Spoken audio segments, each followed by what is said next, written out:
Бишкек майрамың менен. Бишкек майрамың менен. Кылымдардын кыйырында кыргыздын канжаны менен жашап келген комуз күүсүн уктук. Эми кесиптештер, улуу өнөрдүн көчү улансын анда. Алтындай сөздү куюлткан, ай көлдү айтып туюнткан, шекердей сөзүн куюлткан, шерлерди айтып туюнткан, манасчылардын улуу баяны менен улуу жылды тосуп алалы. Ошондой эле кыргыздын дагы бир улуу дөөлөтү, улуу өнөрү болгон, өрүлтүп дайым төккөн, токтобой туруп шыр төккөн төкмакындар дагы жаңы жылды куттуктап бүгүн келип отурушат. Эмесе, урматтуу биздин кесиптештер, ардактуу бизди Facebook тармагынан жана Кыргыз радиосунан обо толкунунан көрүп жана угуп жаткандар. Биздин Кыргыз радиосунун кызматкери Жаныбек Саналиев, бирден бир мыкты редактор. Колунда комузу гана жок болбосо, обо толкунда жасаган ар бир программасы төкмөлүк өнөрдөн эч кем калышпайт. Эмесе, жакемей эфирди узаталы. Рахмат. Баарыңыздарга кирип келген жаңы жылыңыздар менен чын эле куттуктайбыз. Жаңы жылда жараткандын жакшылыктары баарыбыздын үйлөрүбүздө, ишибизде көп болсун. Сен өзүң айтып өткөндөй, кыргыз элинин бир руханий дүйнөсүнүн туу чокусу болгон, кыргыз элинин башка элдерден өзгөчөлөнүп турган бул эки чоң өнөр бар. Бири төкмөлүк өнөр болсо, бири манастылык өнөр. Ошо манастылык өнөр менен төкмөлүк өнөр мына бүгүн бир айкалышып, бир чогуу бир жерде уюп отурган кези, анда мен ошо өзүмдүн коноктор менен тааныштырып өтсөм, улуулатып баштаганда бизде бүгүнкү күндө ошо төгөрөгү төп жорго болуп келаткан таланттуу төкмакын, обончу, поэзия дүйнөсүнө да баш багып, мыкты поэзия китаптарын жазып келаткан Баян Акматов деген мыкты талантыбыз бар. Мына Баян Акматов отурат бул жерде. Баяндын агасы жакшынакай сөздөрүн, жакшынакай ырларын угабыз. Ал эми ошол эле кыргыз элинин байыртан бери келаткан улуу манас дүйнөсүн муундан муунга өткөрүп келаткан бул манасчылар болот. Манасчылар чынында кыргыз элинде эң бир төрүндө тура турган касиеттүү жандар. Ушу манасчылардын бүгүнкү күндө Кудайга шүгүр абдан бир жакшы бир муундан муунга мындай бир жакшы муундар келе атат да, улам кийинкиси өсүп келе атат. Ал эми ошо манасчылардын акыркы учурларда мына 20, 30, 40 деп санаганга жете турган жаш манасчылар өсүп келе атат, Кудай буйрса. Ошол жаш манасчылардын алдыңкы сабында болуп, алардын башында болуп, уюштуруу иштери менен бирге өзүнүн манастык өнөрүндө бийик деңгээлде өсүп келе аткан абдан бир мыкты, таланттуу жаш манасчыбыз Нурбек Талантбеков мына жаныбызда турат. Ошондой эле Муса уулу Төлөбек деген дагы жаш манасчыбыз бар, келечегин көп үмүттөндүргөн жаш манасчы. Ошондой эле Кенжебеков Жаныбек деген дагы жаш манасчыбыз бар. Бул жигит дагы азыр манастылык өнөрдө бир жакшы өзүнүн сыйырын салып, өзү бир жакшы бир устаттардын жолун улап, жакшы жөрөлгө менен келаткан, келечектен көп үмүттөндүргөн жаш манасчылар турат. Баарыңыздар кош келиңиздер бул жерге. Анда алгач ушу манас дүйнөсү үчүн быйылкы 2018 жыл кандай жыл болду? Деги эле манас дүйнөсү үчүн силер эмне ушул жылы эмне жетиштиңер? Деги эле өзүңүз үчүн кандай жыл болду? Арбаңыздар уюткулуу улуу кыргыз журту, мына өзү айтып өткөндөй Жаныбек байке быйыл 2018 жыл манас жаатында аябагандай бир бийиктиктер болду десек болот. Мына эң биринчи эле мен айткым келет. Бул жерде бизде манас эпосун жайылтууда эң чоң долбоор бар. Бул манас таануу деген КТРден интеллектуалдык окуучулардын таймашы бар да. Ошол таймашка 12 000 бала катышса, буга чейин уюштуруу иштеринде биз 2 миллион сомду табыш үчүн ар кайсы спонсорду демөр үчүн издеп, ар кимдин эшигин каккылап, ар кимдин атын издеп чапкылап жүргөн болсок, мына Кудайдын кулагы сүйүнсүн, Кудай кут кылсын, быйылкы жылдан баштап ошол манас таануу таймашына 3 миллион сом туруктуу мындан ары мамлекет тарабынан каржылана турган болду. Бул аябагандай бул акчалай жардамы, андан тышкары дагы башка жардамдарын дагы ушул манас жаатында чуркап, ошол агаларыбыздын, эжелерибиздин аркасы менен манас жаатында бир топ жылыштар болду десек болот. Андан тышкары мына быйыл көл жергесинде бардык иш-чараларда, маселен, Арык мырзанын 400 жылдык тоюнда, Каракенин жылдык 300 жылдыгында көптөгөн иш-чараларда 7 күндүк, 3 күндүк манас айтуулар салтка айланып, буга чейин 1 жылда 1 жол болуп келген болсо, бул сапар ар бир тойдун башы манас менен башталып, улуу тилек, улуу көчтүн жүрүшү менен уланып, калың элдин манаска болгон кызыгуусу ошол эле убакта ошол болгон жерлерде жаш манасчылардын, жаш улан кыздардын өсүп жетилип, алардын дагы талпынып чыгуусу бул ошол долбоорлордун көп болгондугунун аркасынан жакшы бир натыйжа берип атсек болот да. Быйылкы жыл Манас эпосу үчүн, манасчылык үчүн аябагандай бир үзүрлүү, натыйжалуу, гүлдөп өнүгүп өскөн жылдардын катарын толтура десек болот. Кудай кут кылсын, ушул эле ийгиликти, ушул эле жакшы жөрөлгөнү кийинки 2019 жылда улантып, дагы ушундан дагы жакшы бийиктерге жетишип, Манас дүйнөсү өркүндөп өсө берсин. Бул Манас дүйнөсүнө биз канчалык көңүл бурсак, биз өзүбүздүн руханий дүйнөбүзгө, өзүбүздүн келечегибизге көңүл бурган болобуз. Ал эми ушу Манас дүйнөсү менен эле шаркак жүргөн кыргыз элинин дагы бир сыймыктуу өнөрү, төкмөлүк өнөрдө быйылкы жыл кандай жемиштүү жылдардан болдубу? Биз билгендер мына көчмөндөрдөгү чоң эралык айтыш болду. Андан башка дагы айтматын 90 жылдарга арналган талашты да мыкты айтыш болду. Дегеле ушул айтыштарда өзүнүн эң мыкты бир жакшы деңгээлин көргөзүп, элдин баары айтып атышат, Баян Акматов деген эң мыкты акын ушу жакшы ырдап берет деп. Ушул жылдар сен үчүн кандай болду? Төкмөлүк өнөр үчүн кандай жыл болду? Ассаламу алейкум. Амансыздарбы? Жалпы Жумурай журт мынакей манасчы баштады. Андан кийин биздей санатчы сөзүн таштаган турат. Төкмөлөрдүн жылы кандай болду деп ушул жагынан сурап жатасыздар. Ар бир нерсеге Кудайга шүгүр деген нерсе арты жаман болбойт. Сиз сурап атканыңыз жалпы төкмөлөрдүн жылы боюнча айтып атасызбы же өзүм жөнүндө айтып атасызбы? Өзүңө токтолсоң. Өзүмө токтоло кетсем, ушул жылы болсо биринчи орунга байланып, биринчи орунга шайланган экенмин, 3 жолу алдык. Каргакенин 300 жылдыгында болду. Көчмөндөр оюнунда 3-чү дүйнөлүк көчмөндөр оюнунда биринчи орунду алдык. Анан Манастан кийин кыргызым мактаныш кылган Чыңгызым дейт, Чыңгыз Айтматов атабыздын 90 жылдыгында Талас жергесинде республикалык айтышта анда биринчи орунду камсыз кылдык. Калыстардын арасында өзүңүз олтурдуңуз, өзүңүз көрдүңүз. Алган байгыбыз ушул болду, ар бир нерсени Кудай кут кылсын деп кабыл алганыбыз абдан сонун болот экен. Анан эл бар үчүн ушундай манас айтып атабыз, эл бар үчүн санаттап атабыз. Эл бар болсун, эл ичинде биз аман бололу. Рахмат, анда сөздөн өнөргө өтөлү анда бар жолуулук болот, Манастын жолуулук, ошон үчүн Манастан баштап анан төкмөккө кезек берсек, Казак кыргыз катаган барыбыз бир атадан куткарбады Кудайым Кытай калмак чатадан. Атабыздын сөзү бар, Өзүбектин өзү бар, карыганда 1% Байжакып балам сүйүнчө, ат коюучу кези бар. Кыпчактардан бай жигит, кыргыздардан эл аман. Анжияндан куртка чал, аргынан кара кожо бар. Ойгуттардан ак балта, могойлордон нештек бар. Түркулунан Абдылда, Өзүбектин Дамбылда, өзүлөрү болтурду. Катагандан Мунарбей, Каркалтын дилде Сарпайге, ак сакалдан Алтонге, кара сакал Кермурод, калгандарга бир тон. Үч Сарпайы чыгарды, үлкөннөргө ыйгарды. Кийген тону жарашты, оёшо бирин гана карашты.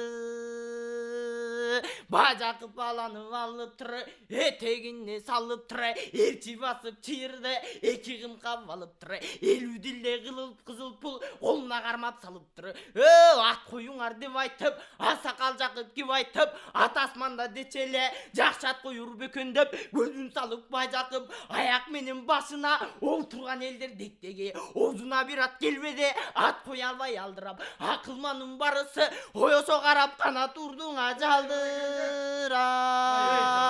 Ак күлөлү дуана асасы колдо шалдырап, кайдан келди жан билбейт, пайда болду дуана. Байкап көрдү буларга, сонунан тамды кийипсиз, чогулуп барып кирипсиз. Барбы мында жумушоң, баарың бирдей сабыркап, кандай токтоп турушоң, айтыңарчы бугайын, абалын сизден сурайын. Дуана жооп сурады, бердикке берди жообун. Ат коюп берсең балага, алар элең дуанам, бу адамдын сообу. Бабасы Бабыр хан деди, Жакып деген бу киши, жерге сыйбайт малы көп. Коюп берсең бир жакшат, кубангандай асман көк. Жеккен 50 жашы деп, жекеп берсең тушу деп, ат кое албай көпчүлүк. Оёсо камалып кана тургана тушу деп.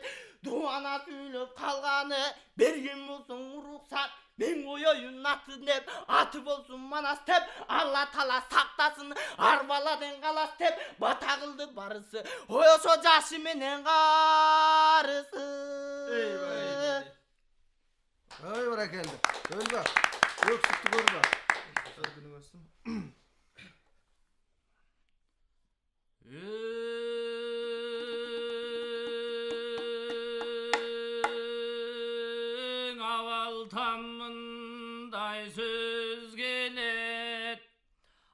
алгачкы нерсе сөз делет, сөз гана жашайт түбөлүк, калгандын барын өзгөрөт. Салмактуу чыккан сөз болсо, шайтанда чочуп сезгенет. Андыктан мунара куруп сөз менен ачиркин муңга гана болсун сөз белега. Биреги манназ жөнүнөн, авалыкынын кебинин ашырып айтып коёюн. Айтканым жалган болбосо, ата бабаң арбага арубакта колдосо, биреги турган манастын чын эрдигин айтайын. Кыргызга кылган усундай шердигин айтып кайтайын. Айкөл манназ эреле, телегеи тең эле, алты шердин кенжесе, Кудайдын сүйгөн пендесе. Кагылайын калайык, бабаларың кеп айткан, батыр ушул деп айткан. Батырыңдын чын күчүн байкабаса неге айткан. Аталарың кеп айткан, арстан ушул деп айткан. Айкөлүңдүн чын күчүн алараңдабаса неге айткан. Баян ушул эмеспи, балдарынан балдарга түгөнбөстөн карача мурас болуп келаткан. Улуу сөздүн эмесе учугун бери чыгарып, урпактарды сугарып, улантып айтам мен айтсам, дал ушинтип айтканда дарыяң уксун чайкалып, карыяң уксун жайкалып, жарылгандар бар уксун. Кагылайын карачы, алтын тактаган уксун. Жараткан пенде биз эмес, эчиркин жарокер гана уксун. Үлбүрбай ачиркин жалбырак гана уксун. Дилдирек жалкоо менен уйкучу ошол жанаша гана уксун. Үлгүрбай аккан жашың кыргыздын тыйган манас эмеспи. Андалап кеткен кыргызды кагылайын калаяк, ак отолуң ордого эчиркин жыйган гана манас эмеспиңи.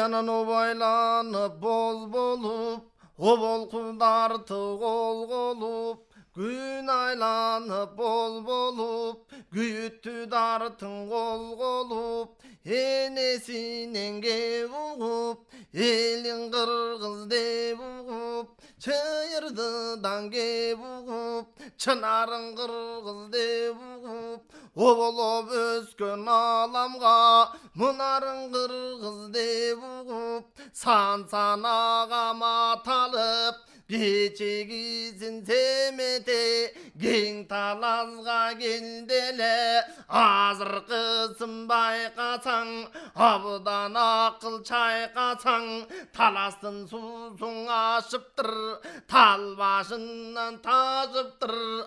Азыркысын бүгүндө эки көзү төрт болду, чылгы ичиң өрт болду, тутана түшүп чок болду. Бу дүнүйө жалганда эрсемете өзүндөй, эгерден эки жок болду. Азыркысын эсемең ичинен сызып кыңылдап, аста сүйлөп чымылдап, колдогону бар болсо өтүп кеткен ата кем, оңдогону бар болсо өзү сүр көрүп алат деп аянбай бойун нурганы алдындагы күндө өзүң көргөн ак тулпар олбой солбой теминеп оянын семең элдирип таластын суусуна алалып чыккан буусуна аянбай бойун нурганы бирде чыгып көрүнүп караны кетип бөлүнүп өзүң көргөн семеңди 18.000 аламда ата бабаң арбагың аныктап чыгып алыптыр балада болсо семеңди ошо чын сүрөнгө салыптыр ой.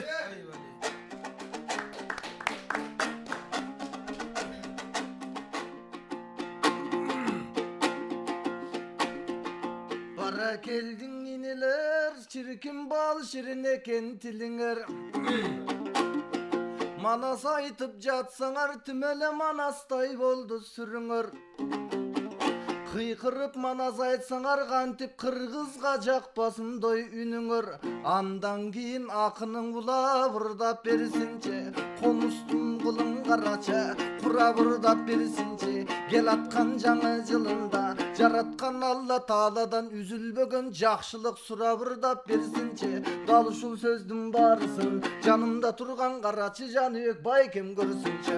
Анткени Жаныбек байкем ардагым Кыргыз радионун төрүндө иштеп жүргөн адамсың. Адал оокат тамакты тиштеп жүргөн адамсың. Менин айта турган ырым бар, ала тоо кыргыз калкыма айта турган сыйым бар. Кел аткан жаңы жылыбыз каман жыл деп айтышты. Сыныбыз болбой камандай, сыныбыз болсун адамдай. Анткенин Айтматов адам атамдын кеби бар.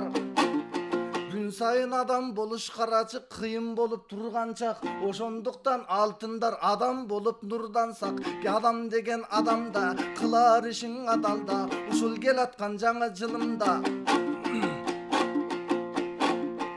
адамдар асыл оюксун, оюкса дагы молуксун. Анткени калгул атамдын кеби бар. Акчаңгыл тоонун этегин адис мерген кийиктейт. Алганы жакшы жоолуксаң азамат көнү бийиктейт. Бойдок жандын баарына борумду сулуу жолуксун. Ал эми сулуулардын жанында асманы жарык ай болсун, агарып аткан таң болсун. Жан шериги дайыма жайсаңдай баатыр пар болсун. Ал эми ала тоо кыргыз калкында алмаштыргыз алтынга.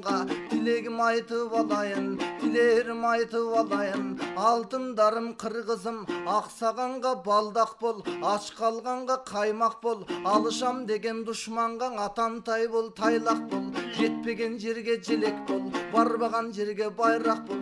Жүрөгүбүздүн ар качан ыйман болсун деп тилейм. Угарыбыз карачы ырлар болсун деп тилейм. Азапты көрбөй кыргызым, ала тоо кыргыз койнунда жыргал болсун көптү деп тилейм. Ушул жакшы нерсени жараткандан көп тилейм. Ар бир инсан атуулу өз ишин мыкты кылсынчы.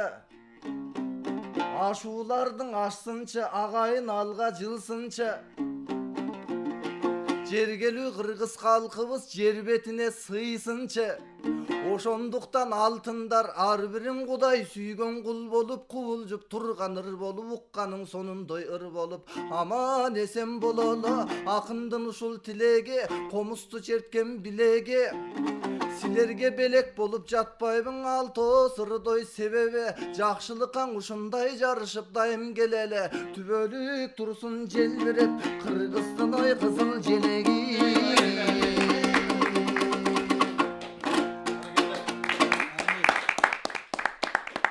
Рахмат Баян, эң бир сонун жакшы саптарың айтып, баарыбыздын көңүлүбүздү көтөрүп, жакшы тилең айттың. Ушу айткан тилең баарын Кудайым кабыл кылсын. Манасчыларга да терең ыраазычылык билдиребиз. Өркөнүңөр өссүн. Мына Манас атабыздын руху жылуулап, жаратканым өсү жалгап, ушу манасчылык дүйнөнүн тереңине кирип, ошол жакта терең руханий дүйнөнү элибизге алып чыгып берип, бир чоң өзүңөрдүн милдетиңерди аткарып жүрө бергиле. Жаратканым ушу 2019-жылды, кара кийик жылы, ушу жылды жаратканым жалпы элибизге жакшылыктарын мол жылдан кылсын, тынчтык берсин, ынтымак берсин элибизге. Ушу биздин Кыргыз радиосунун жакшынакай болгон алып баруучуларына кезек берели анда.